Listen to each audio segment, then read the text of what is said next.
জামালগঞ্জে খেলতে হয়েছে, সেখানে একই অবস্থা। ওই জনস্রোত কামাতে না পেরে তারা সোশ্যাল মিডিয়া সাংবাদিকদেরকে পয়সা দিয়ে, অসৎ সাংবাদিকদেরকে পয়সা দিয়ে তারা বিভিন্নভাবে তার মনোনয়নকে বঞ্চল করতে চাবে না।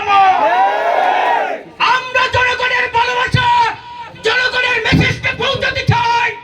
আমাদের জাতীয় নেতৃবৃন্দ সহ ভারপ্রাপ্ত চেয়ারম্যান, আপনার কাছে আমাদের ভালোবাসার দাবি, আমাদের জনতার দাবি, সেই দাবি উপেক্ষা করে গেলে যদি আমাদের কামরুজ্জামান কামরুলকে আপনারা মনোনয়ন দেন, তাহলে ইনশাআল্লাহ শতভাগ নিশ্চিত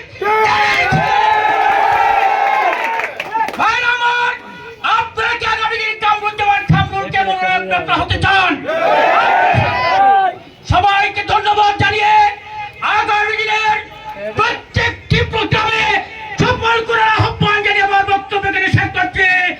বাংলাদেশ জিন্দাবাদ, বাংলাদেশ জাতীয়তাবাদী দল জিন্দাবাদ, শহীদ জিয়া অমর হোক, তারুণ্যের প্রথম ভোট তারেক শিশু জিন্দা হোক, তারেক রহমান জিন্দাবাদ। ধন্যবাদ সবাইকে। আসসালামু আলাইকুম।